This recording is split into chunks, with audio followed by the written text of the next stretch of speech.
Good morning, class 6th. Today we will do one new lesson, Tansin. This is lesson 5 from A Pact with the Sun. This I have already taught you in your online classes long back and also in the Zoom meeting. ये मैंने आपको already पढ़ा चुकी हूँ Zoom meeting में भी और online class में भी. Now let us start once again. Tansin was the only child of his parents. Tansin कौन थे? एक बहुत ही फेमस सिंगर और वो अपने पेरेंट्स की एकलौती चाइल्ड थे.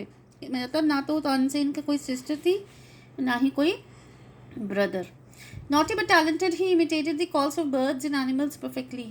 वो बहुत शैतान थे लेकिन फुल ऑफ टैलेंट. उनमें गुण बहुत ज़्यादा थे.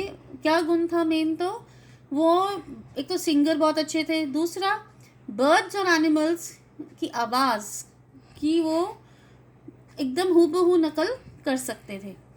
Once he tried to frighten a group of travelers by roaring like a tiger. एक बार तानसेन जंगल में गए, वहाँ पे देखा उन्होंने कि ग्रुप ऑफ ट्रैवलर्स यानी कि यात्री वहाँ से जा रहे हैं, तो उनके मन में एक मजाक करने की सूझी और उन्होंने उनको टाइगर की आवाज़ निकाल के उनको डरा दिया. Now we will read the story. You may have heard the name of Tansen, the greatest musician of our country has produced. कहते हैं कि आपने तानसेन का नाम सुना होगा. कौन थे वो? एक बहुत ही बड़े म्यूजिशियन थे जो हमारी इंडिया कंट्री ने प्रोड्यूस किया है. A singer called Mukandan Mishra and his wife lived in Behat near Gwalior. एक सिंगर थे मुकंदन मिश्रा, वो अपनी वाइफ के साथ रहते थे ग्वालियर के पास. एक जगह है बेहात, वहाँ पे वो रहते थे. Tansen was their only child. Tansen उनके बेटे थे मुकंदन मिश्रा के. It is said that he was naughty child. ये कहते हैं लोग कि वो बहुत ही शैतान बच्चे थे. क्यों शैतान थे? Often he ran away to play in the forest and soon learn to imitate perfectly the calls of birds and animals. वो इसलिए शैतान थे क्योंकि वो बार बार रोज़ लगातार जंगल में जाते थे और खेलने जाते थे, और वहाँ पे क्या करते थे, जो जंगलों में जानवर होते थे और जो पक्षी होते थे उनकी आवाज़, उनकी जो बोली थी, जो भी आवाज़ वो निकालते थे, तानसेन उनको एकदम एग्जैक्टली कॉपी कर पाते थे. A famous singer named Haridas, Swami Haridas, once traveling through the forest with his disciple. एक बार एक बहुत ही फेमस सिंगर थे स्वामी हरिदास, वो अपने डिसाइपल्स के साथ जंगल में जा रहे थे. डिसाइपल्स यानी कि शिष्य जो उनसे म्यूज़िक सीखा करते थे. Tired, the group settled down to rest in a shady grove. Tansen saw them. अब वो जा रहे थे जंगल में तो वो थके हुए थे, तो उन्होंने क्या सोचा कि पेड़ की छाया में थोड़ी देर रेस्ट किया जाए. अब तानसेन ने उनको देख लिया. Strangers in the forest, he has said to himself, it will be fun to frighten them. फिर उन्होंने सोचा मन में कि जंगल में अनजान लोग, अब उनको डराने में बड़ा मज़ा आएगा. He hid behind a tree and roared like a tiger. फिर उन्होंने क्या करा, पेड़ के पीछे छिप गए और टाइगर की दहाड़ने की आवाज़ उन्होंने निकाली. The little group of travelers scattered in a fear, but Swami Haridas called them together. Don't be afraid, he said. Tigers are not always dangerous. Let us look for this one. वो बोले. स्वामी हरिदास के जो disciples थे, जब उन्होंने आवाज़ सुनी चीते की दहाड़ने की तो वो डर गए और वो इधर उधर भागने लगे. तो स्वामी दास ने उनको बुलाया और बोले कि तुम डरो मत, जो टाइगर्स होते हैं हमेशा खतरनाक नहीं होते हैं, चलो हम इसको भी देख लेते हैं. Suddenly one of his men saw a small boy hiding behind a tree. There are no tigers here master, he said, only this naughty boy. फिर उसमें से एक शिष्य ने वो उसको पेड़ के पीछे छिपा हुआ देखा, तो उसने अब जाके अपने गुरु को बोला कि गुरुजी, कोई यहाँ पे चीता नहीं है, ये एक छोटा सा बच्चा है, शैतान छोटा सा बच्चा है. Swami Haridas did not punish him. जो स्वामी हरिदास को ने उनको सज़ा नहीं दी क्योंकि उन्होंने उनको सबको डराया था. उल्टा उन्होंने क्या करा, he went to Tansen's father and said, your son is very naughty, he is also very talented. फिर तानसेन के फादर के पास ले गए स्वामी हरिदास और बोले कि तुम्हारा बेटा बहुत ज़्यादा शैतान है, लेकिन इसमें टैलेंट भी बहुत है. I think I can make him a good singer. मुझे लगता है कि मैं इसको एक बहुत अच्छा सिंगर बना सकता हूँ. Tansen was 10 years old when he went away with Swami Haridas. Tansen की 10 साल की उम्र थी जब वो स्वामी हरिदास के साथ चले गए सिंगिंग सीखने। He live with him for 11 years। वो उनके साथ 11 साल रहे और उन्होंने लर्न करा म्यूज़िक और एक बहुत ही ग्रेट सिंगर बन गए। और इन 11 years में क्या हुआ, उनके जो पेरेंट्स थे वो उनकी डेथ हो गई। Mukandan Mishra's dying was wished that Tansen should visit Mohammad Ghaus of Gwalior. अब मुकंदन मिश्रा की जो आखिरी इच्छा थी वो ये थी कि जो तानसेन है वो मोहम्मद गौस है ग्वालियर के, उनसे मिले, क्योंकि Mohammad Ghaus was the holy man. Mohammad Ghaus ना एक बहुत ही पूजा पाठ करने वाले आदमी थे। मुकंदन मिश्रा उनके लिए बहुत डिवोटेड थे, वो मोहम्मद गौस के लिए काम करते थे। तो वो ये चाहते थे कि तानसेन भी एक बार उनसे ज़रूर मिले। While living in Gwalior with Mohammad Ghaus, Tansen was often taken to the court of रानी मृगनैनी। तो जब मोहम्मद गौस से मिले तानसेन, तो जो मोहम्मद गौस थे उनको क्या करते थे, रानी मृगनैनी के जो कोर्ट है यानी कि उनका जो महल है वहाँ पर उनको ले जाते थे। Who was a great musician herself। रानी मृगनैनी खुद एक बहुत ही बड़ी म्यूजिशियन थी। There he met and married one of the ladies of the court. Her name was Husaini. वह रानी मृगनैनी के कोर्ट में वो एक हुसैनी नाम की लेडी से मिले, तो उन्होंने उनसे मैरिज कर ली तानसेन ने। हुसैनी ऑल्सो बिकेम स्वामी दास डिसाइपल।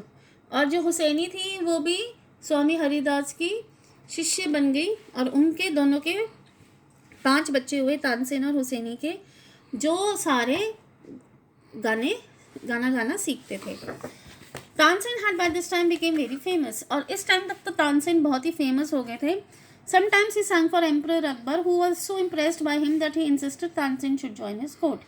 और कई बार ना वो राजा अकबर के लिए भी गाते थे। तो राजा अकबर वो इतने इम्प्रेस हो गए थे उनकी सिंगिंग से कि उन्होंने तानसेन को बोला कि तुम मेरा जो कोर्ट है वो तुम ज्वाइन करो, यानी कि मेरे महल में आके ज्वाइन करो। Tansen went to Akbar's court in 1556 and soon became a great favorite of the emperor। और तानसेन अकबर के कोर्ट में गए 1556 में और वहाँ पर वो राजा अकबर के मनपसंद बन गए। आपको पता है राजा अकबर के 9 रत्न थे। एक तो थे बीरबल और अकबर की कहानियाँ आपने बहुत सुनी होंगी। दूसरे थे एक Tansen. Akbar would call upon Tansen to sing at any time during the day और नाइट। और जो तानसेन को ना राजा अकबर कभी भी बुलाते थे गाना गाने के लिए, चाहे दिन हो चाहे रात हो। Quite often he would just walk in to Tansen's house to hear him practice. और कई बार वो तानसेन के घर भी चले जाते थे। जब वो रियाज करते थे तानसेन, तो राजा अकबर जाकर उनको रियाज करता हुआ सुनते थे। He also gave him many presents. और वो उनको बहुत सारे प्रेजेंट्स भी खुश होकर उनको देते थे। Some of the courtiers become jealous of Tansen. तो जो बाकी के जो लोग थे जो राजा अकबर के लिए काम करते थे कोर्टियर्स, उनको जलन होने लगी तानसेन से। We shall never be able to rest till Tansen is ruined, they declared। और वो कोर्टियर्स थे ना जो राजा के दरबारी थे, वो उन्होंने आपस में डिस्कस करा कि जब तक हम इसको बर्बाद नहीं कर देंगे हम चैन से नहीं बैठेंगे। One of the courtiers, Shaukat मियाँ, had a bright idea। उसमें से एक कोर्टियर था शौकत मियाँ, जो बहुत ही गंदा इंसान था। उसने बोला मेरे पास एक बहुत ही अच्छा आइडिया है। Let us make him Singh raag Deepak, he said. उसने क्या आइडिया दिया कि चलो इसको राग दीपक गाने को बोलते हैं। How will that help us, another ask another man. तो जब उसने बोला कि राग दीपक गाने को बोलते हैं, तो दूसरा आदमी ने पूछा तो इससे हमें कैसे मदद मिलेगी। तो वो शौकत मियाँ बोलता है if Raag Deepak is properly sung it makes the air so hot that the singer is burn to ashes.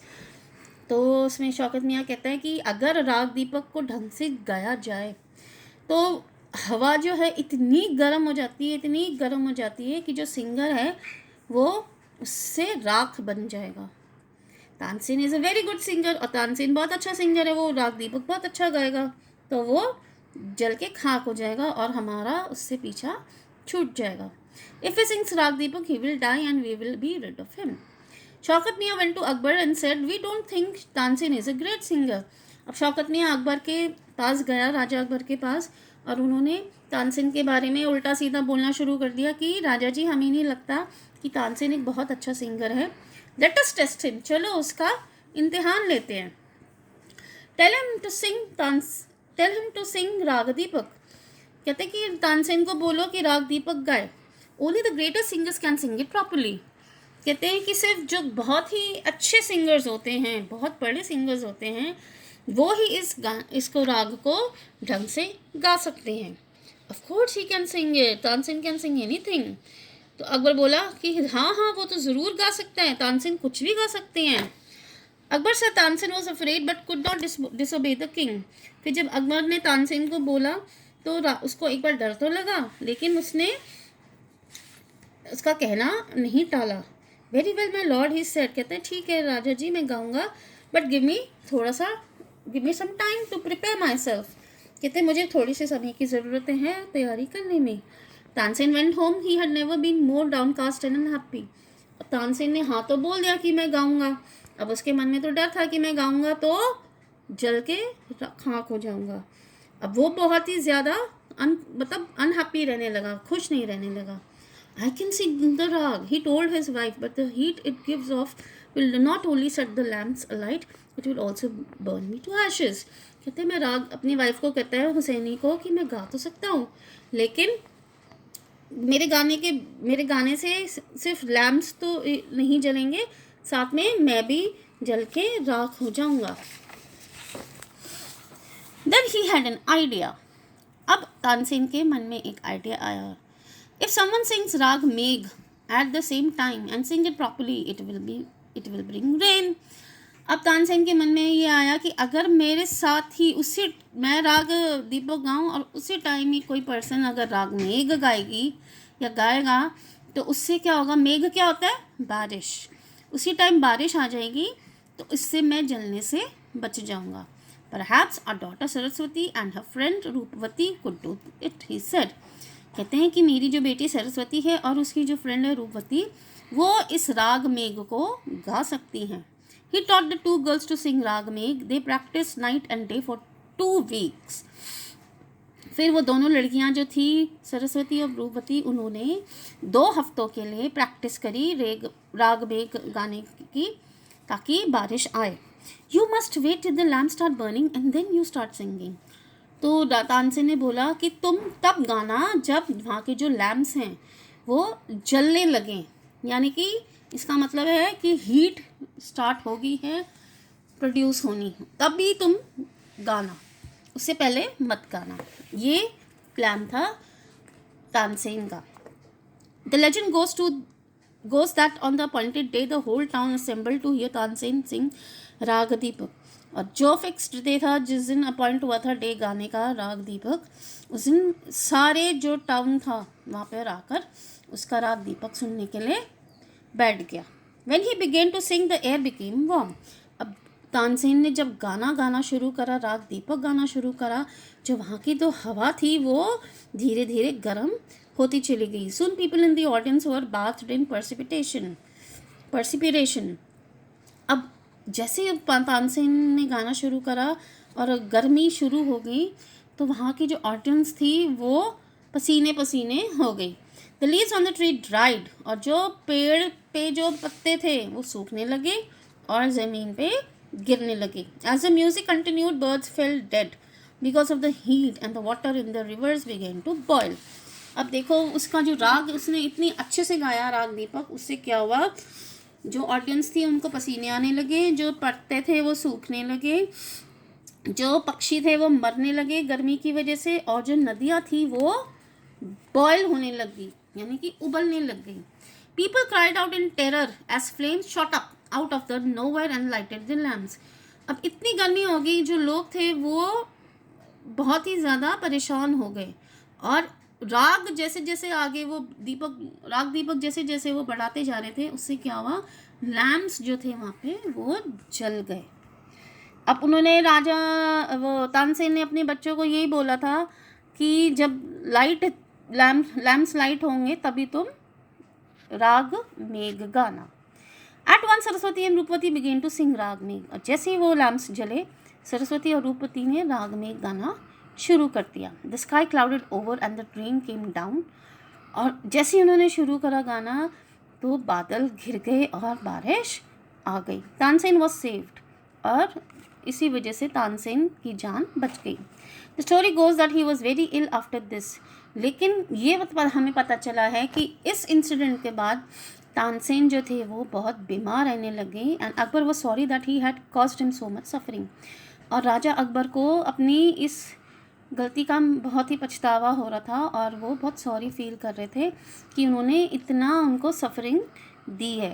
He punish Tansen's enemies, और उन्होंने तानसेन के जो दुश्मन थे, कोटियर्स जो थे, उनको punishment the. When Tansen got well the entire city rejoice, और जब तानसेन ठीक हो गए पूरा शहर खुश हो गया। Tansen remained Akbar's court singer till 1585 when he died, और जब तक वो जिंदा थे वो अकबर के दरबार में सिंगर रहे। 1585 में उनकी डेथ हो गई और उन्होंने इस दौरान बहुत सारे नए राग कंपोज करे। Tansen tomb is in Gwalior, it is a place of pilgrimage for musicians. अब तानसेन की जो कब्र है, टूम क्या होता है, कब्र, जहाँ उनको दफनाया गया था, वो है ग्वालियर में, और वो एक म्यूजिशियंस के लिए एक बहुत अच्छी जगह है। So this was the lesson of Tansen.